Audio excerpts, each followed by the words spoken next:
இன்று நம்ம பார்க்கக்கூடிய செய்தி வந்து என்னென்னா செங்கடலில் உள்ளதை பற்றி. செங்கடலுக்கு அடியில் பைபர் ஆப்டிக் கேபிள் அப்படின்னு சொல்லி கேபிள் போகுது. அந்த கேபிள் வந்து எதுக்குன்னா இணைய சேவைகளை வழங்கும். அந்த கேபிள் மூலியமாக தான் இந்த கேபிளை வந்து இன்றைக்கி வந்து கட் பண்ணியிருக்காங்க. யார் கட் பண்ணாங்கன்னு தெரியல. ஆனால் சில நாடுகள் என்ன சொல்கிறாங்கன்னா ஹவுதிகள் மற்றும் ஈரான்கள் மீது சந்தேகப்படுறாங்க. இந்த நாடுகள் கட் பண்ணியிருக்கலான்னு சொல்லி சில நாடுகள் சந்தேகப்படுறாங்க. யார் கட் பண்ணாங்கன்னு தெரியல. ஆனால் இதனால் பல நாடுகளுக்கு லாஸ் ஆகிருக்கு. இந்தியா, பாகிஸ்தான், அப்புறம் அரேபிய நாடுகளுக்கும் பொருளாதார இழப்பு ஏற்பட்டிருக்கு. ஆனால் இதை பற்றி முழுமையான விசாரணை நடைபெற்று வருகிறது. அடுத்து நம்ம பார்க்குற செய்தி வந்து ரஷ்யாவை பற்றி. ரஷ்யா ஒரு தடுப்பூசியை இலவசமாக அறிமுகம் செஞ்சுருக்காங்க. என்ன தடுப்பூசினா புற்றுநோய்க்கான தடுப்பூசி. இந்த தடுப்பூசி வந்து ஃப்ரீயாக போடுறதுக்கு ரஷ்யா அதிகாரப்பூர்வமாக அறிவிப்பு வெளியிட்டு.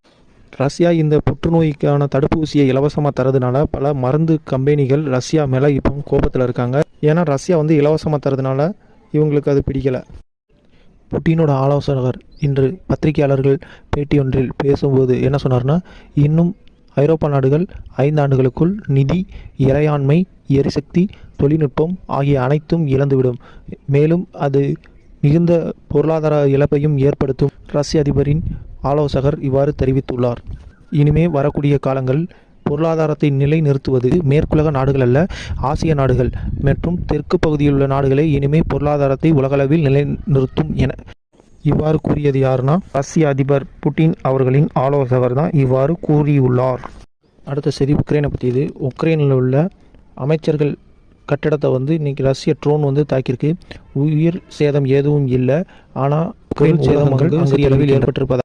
அடுத்த செய்தி சீனாவை பற்றியது. சீனா இன்றைக்கி ஒரு அறிவிப்பை வெளியிட்டிருக்காரு. சீன அதிபர் வந்து அமெரிக்காவை பற்றி என்ன சொல்லியிருக்காருன்னா, அமெரிக்கா நீங்கள் வெனிசுலாவுடன போர் செய்யணும் என்ற எண்ணத்தை நீங்கள் மாற்றிக்கொள்ள வேண்டும். தேவையில்லாமல் அந்த பிராந்தியத்தில் பிரச்சனையை உருவாக்கக்கூடாது என்று அமெரிக்காவை பார்த்து சீனா மிரட்டியது என்று. மேலும் வெனிசுலாவுக்கு தேவையான அனைத்து உதவிகளையும் சீனா செய்ய தயாராக இருப்பதாக சீன அதிபர் என்று கூறினார். அடுத்து நம்ம பார்க்குறது உக்ரைன் போர். ரஷ்யா நேற்று இரவு மட்டும் உக்ரைன் மீது பல தாக்குதல்களை நடத்தியிருக்கு. எத்தனை ட்ரோன் யூஸ் பண்ணாங்கன்னா 1000 ட்ரோன். இந்த முறை 1000 ட்ரோன் யூஸ் பண்ணதுனால இது உலக வரலாற்றிலே ஒரு நாட்டை ஒரு இரவில் 1000 ட்ரோன் கொண்டு தாக்கியது மிகப்பெரிய அதிசயமாக பார்க்கப்படுகிறது. இதற்கு கியூவின் பல முக்கிய கட்டடங்கள் தகர்க்கப்பட்டது ட்ரோன் மூலியமாக. இதனால் உக்ரைன் நேற்று இரவு மற்றும் பல இறப்புகளையும் சந்தித்துள்ளது.